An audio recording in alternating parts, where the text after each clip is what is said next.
السلام علیکم every one. آج ہمارے ساتھ پاکستان کے finance minister mister Asad Umar ہیں اور ان سے ہم اکانومی اور پی ٹی آئی 100 کمپلیٹ کیا اس سے ریلیٹڈ کچھ کویسچنس پوچھیں گے. تو السلام علیکم سر. وعلیکم السلام. یہ بتائیں نا, یہ الیکشن سے پہلے اسد عمر ہوتا تھا, مسٹر اسد عمر ہوتا تھا, مسٹر جو انگریزی ہوتے ہیں. اسد عمر صاحب کہتے ہیں, میں تو اسد عمر نہیں کہتا تھا پہلے. اچھا, مجھے فیڈ بیک چاہیے سب سے پہلے ویورز سے. یہ 3 ہفتے کے بعد میں واپس آیا ہوں اور جی مجھے میں نے دیکھا میری بیوی نے یہ پیچھے دیوار بنائی ہے, وہ کہہ رہی ہے بڑا اچھا وال پیپر ہے. میرے گھر میں تو بالکل چیچک زیادہ دیوار لگ رہی ہے, اس کا فیڈ بیک ضرور دینا. اچھا جی, اب کویسچنز ہیں, بڑے سارے سوال ہیں. آپ کو تو آئیڈیا ہے کہ کس طرح کے کویسچنز ہوں گے, بٹ سب سے پہلے اسٹارٹ کروں گا جو ڈالر کا کل ہوا ہے, جو ڈالر پر گیا ہے. آئی تھنک اوور آل کوئی 2.1% انکریز آیا ہے, بٹ جو فلکچویشن تھی, is it good for the economy, bad for the economy, and اس کیوں ہوئی, کیا ریزنس, اگر آپ اس پہ تھوڑا سا ایلیبوریٹ کریں. 2 مختلف چیزیں ہیں. فلکچویشن جو ہے جو ہوئی وہ اکانومی کے لیے اچھی تھی یا بری تھی؟ تو فلکچویشن تو اچھی چیز نہیں ہوتی فلکچویشن, لیکن وہ فلکچویشن جو ہے وہ چند گھنٹوں کی تھی تو اس کا کوئی ایسا لاسٹنگ امپیکٹ بھی نہیں ہوتا, بٹ وہ اچھی چیز نہیں ہے. وہ تو اسٹیٹ بینک آف پاکستان کے جو آپریشنل لوگ ہیں وہی بتا سکتے ہیں کہ کیوں فلکچویشن ہوئی. آپ کو پتہ ہے کہ کرنسی مینجمنٹ جو ہے, ایکسچینج ریٹ مینجمنٹ جو ہے وہ سینٹرل بینک کرتا ہے, وفاقی حکومت نہیں کرتا. جہاں تک ایکسچینج ریٹ کا تعلق ہے, دیکھو بات بالکل سادہ سی ہے. ایکسچینج ریٹ کیا ڈٹرمن کرتا ہے؟ وہ اس کے ویلیو کرنسی کی ڈٹرمن کرتا ہے, اور اس کے ذریعے جو آپ کی معیشت کے اندر جتنی بھی چیزیں جو آپ پیدا کر رہے ہیں, جو استعمال کر رہے ہیں, ان کی قیمت بھی سیٹ ہوتی ہے.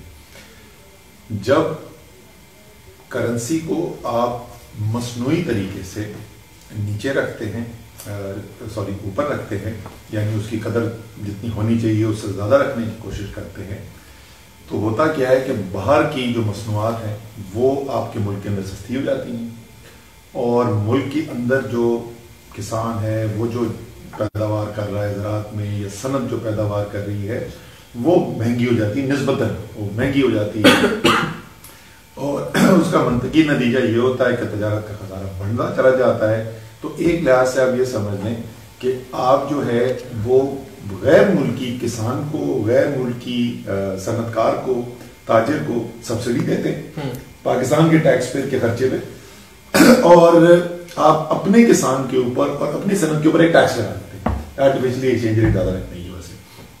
سادہ سی چیز ہے نا, اگر میرا 1 روپے ایکسچینج ریٹ ہے اور باہر سے چیز جو ہے وہ $1 کی آتی ہے تو مجھے 1 روپے کی پڑے گی, اور اگر میرا ایکسچینج ریٹ 2 روپے ہو گیا تو وہ 2 روپے کی پڑے گی. تو جتنا روپے کی قدر کم ہوتی ہے نسبتاً وہ اس سے اتنی باہر کی چیز مہنگی ہو جاتی ہے. ٹھیک ہے, اثر کیا ہوتا ہے شارٹ ٹرم میں؟ اثر جس وقت ہے وہ تو منفی ہوگا, کیونکہ قیمتیں بڑھتی ہیں. بہت ساری چیزیں جو ہیں براہ راست ڈالر کی قیمت سے پیگ ہوتی ہیں. تیل ہم زیادہ تر درآمد کرتے ہیں, گیس کی قیمت بھی لنک ہے, تو مہنگائی کے اندر اضافہ ہوتا ہے. بہت ساری چیزیں جو ڈائریکٹ نہیں بھی ہوتی وہ بھی لوگ کہ جی ڈالر بڑھ رہا ہے تو وہ بڑھا رہا ہے, لیکن ہونا کیا چاہیے. اور بڑی ریسرچ اس کے اوپر کی گئی ہے انٹرنیشنل. یہ تو میں جو آپ کو بتا رہا ہوں کہ میں راکٹ سائنس نہیں بتا رہا, ساری دنیا کی یہ پرانی ایکسیپٹڈ ریسرچ ہے. لیکن پاکستان کے اندر بیکن ہاؤس نے ڈاکٹر حفیظ پاشا کے لیڈ میں اس پہ بہت زبردست کام کیا ہوا ہے. اور ذرا سا میں اگر آپ کو ٹیکنیکل بتاؤں, جو انہوں نے کوریلیشن رن کی ہے, اس کوریلیشن کے مطابق ہماری جو امپورٹ ہے, جو درآمدات ہیں, اس کی نیگیٹو 0.38 ہے, if I'm not mistaken, negative correlation. یعنی اگر 10% ایکسچینج ریٹ بڑھے گا تو everything as remaining constant 3.8% imports کم ہو جائیں گے, اور ایکسپورٹ کے ساتھ کوریلیشن بہت پازیٹیو ہے, پازیٹیو 0.8 ہے. یعنی اگر 10% ایکسچینج ریٹ ایویلیو ہوگا تو 8% جو ہے ایکسپورٹ بڑھ جائیں گی, لیکن یہ ٹوٹل لیگ جو آتا ہے یہ 2 سال کے عرصے کے اندر آتا ہے. So in the short run, to sum it up, in the short run مہنگائی ہوتی ہے تو منفی اس کا اثر پڑتا ہے. ان دا لانگ رن آپ کے ملک کی زراعت صنعت جو ہے وہ کمپیٹیو ہوتی ہے, اور اس کا جو ثبوت اگر آپ کو ریئل لائف میں دیکھنا ہے تو آپ یہ دیکھ لیں کہ 4 سال جس وقت ایکسچینج ریٹ ہولڈ کر کے رکھا ہوا تھا تو ہوا کیا معیشت سے. پاکستان کی تاریخ میں پہلی دفعہ ایکسپورٹس گرتی چلی گئی. آج تک پاکستان میں کبھی ہوا ہی نہیں کہ 4 سال 5 سال لگاتار ایکسپورٹ گری نہیں ہو. اور اس کے نتیجے میں کیا ہوا کہ ایکسپورٹ گرنے سے فرق کیا پڑا؟ لاکھوں مزدور بے روزگار ہو گئے. نئی صنعتیں تو لگنا دور کی بات, لگی بھی صنعتیں بند ہونا شروع ہو گئی. زراعت کسان سے پوچھیں وہ کتنی مشکل کے اندر تھا. آپ اس وقت گندم پیدا کرتے ہیں, زیادہ پیدا ہو جاتی ہے تو آپ ایکسپورٹ نہیں کر سکتے. کیوں؟ کیونکہ مہنگی ہے پاکستان کے اندر. آپ چینی پیدا کرتے ہیں, ایکسپورٹ نہیں کر سکتے. کیوں؟ کیونکہ چینی مہنگی ہے. یہ سب ایکسچینج ریٹ اوور ویلیویشن اس کا ایک حصہ ہے, صرف اس کی وجہ سے نہیں ہے, لیکن یہ اس کا ایک حصہ ہے.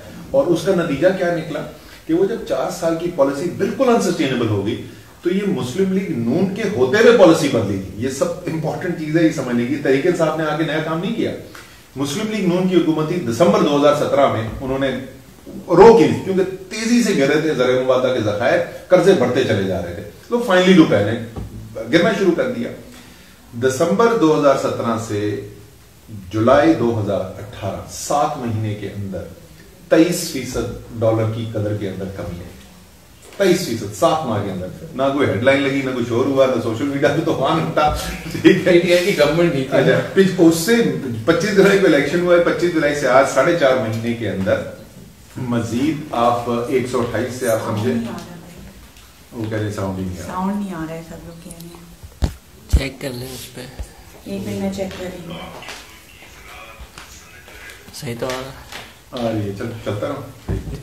تو 128 سے وہ 137 پہ کل کلوز ہوا, تو 9 روپے اور اس کا مطلب تقریباً 7-7.5% جو ہے مزید اس کے اندر کمی آئی 4.5 ماہ کے اندر. تو ایکچولی ڈی ویلیویشن کی رفتار تو کم ہو گئی ہے جب سے پی ٹی آئی اوپر گیا ہے. 144 تک گیا ہے, لیکن واپس 137 تک آیا. اچھا, فلکچویشن جو ہے وہ تو اسٹیٹ بینک گورنر سے ہم پوچھ سکتے ہیں کہ کچھ انویسٹیگیشن بات کرا دیں, لیکن عام طور پہ آپ نے پہلے بھی دیکھا ہوگا جب مارکیٹ کریکٹ کرتی ہے تو اس میں جنرلی اوور شوٹ ہوتا ہے اور اس کے بعد وہ ایڈجسٹمنٹ ہوتی ہے نیچے. لیکن یہ اسٹیٹ بینک کے آپریشن لوگ بتا سکتے ہیں, اسٹیٹ بینک کے گورنر سے سوال پوچھا جا سکتا ہے. صحیح. چلیے, آئی ہوپ کہ سب کو جو ڈالر کی اور ایکسچینج ریٹ کا کوشچن تھا اس میں 1 منٹ. ہاں, تو اس میں کوئی ایک تو ہم بہتر کریں گے اس سسٹم کو, لوگوں کے لیے ایزی کریں گے. کوئی کرنا بھی چاہ رہا وہ بھی ڈیٹرنٹ ہوتا ہے. تو بالکل صحیح کہہ رہے ہیں. اس میں کیا مطلب آپ سوچیں گے کیا آپ نے سسٹم رن کیے ہوئے, یہ کلاؤڈ آئے ہوئے کتنے سال ہو گئے, 8-10 سال تو ہو گئے ہوں گے. وہ سروس کے اوپر اس وقت وہ ڈیٹا بیس کیوں ہے؟ ظاہر ہے یہ چینجز جو ہے وہ کرنی ہے اور انشاءاللہ کی جائیں گی. اچھا, دوسرا ایف بی آر سے ریلیٹڈ بیکاز کوشچن ہے وہ یہ کہ ایک تو آپ چلیں یہ تو کر لیں گے. دوسری چیز ایف بی آر میں آپ لوگ جب آئے تھے تو آپ نے ٹاپ جو آئی تھنک پہلے 300 ٹیکس ایویڈرز تھے ان کو نوٹسز بھجوائے تھے اور اسٹارٹنگ میں بھجوا دیے تھے. اس پہ ایکشن کب ہوگا, اس پہ کیا پروگریس ہے, کیا چیز ہوتی ہے؟ 300 نہیں, ہم 3000 3 ویز میں گئے تھے. 3100 جو بڑے ڈیفالٹر وہ بائی ڈیزائن تھا. ہمارے پاس ڈیٹا تو لاکھوں کا ہے. اگر میں لاکھوں کو ایک ساتھ شروع کر دوں تو سب کچھ رک جائے گا, سسٹم ہی چوک ہو جائے گا. طریقہ کار یہ ہوتا ہے, نوٹس جاتا ہے, وہ نوٹس کے اوپر ایک ٹائم پیریڈ ہوتا ہے, شاید 2 ہفتے ہوتا ہے جواب دینے کے لیے. وہ اگر جواب نہ دے تو اس کے بعد دوسرا نوٹس جاتا ہے, سو سو. وہ پورا جو طریقہ کار ہے وہ طریقہ کار یہ اس سے تو میں چیخ تو نہیں سکتا, اٹ ول ساؤنڈ ابسرڈ. بس ٹھیک ہے جی, جو کچھ اور کر لو, آئی کانٹ اسکرین. ٹھیک ہے, ٹھیک ہے نا. تو وہ ویسے آئی کین اسکرین, لیکن اس کا اسکرین کرنے کا موڈ نہیں ہو رہا. تو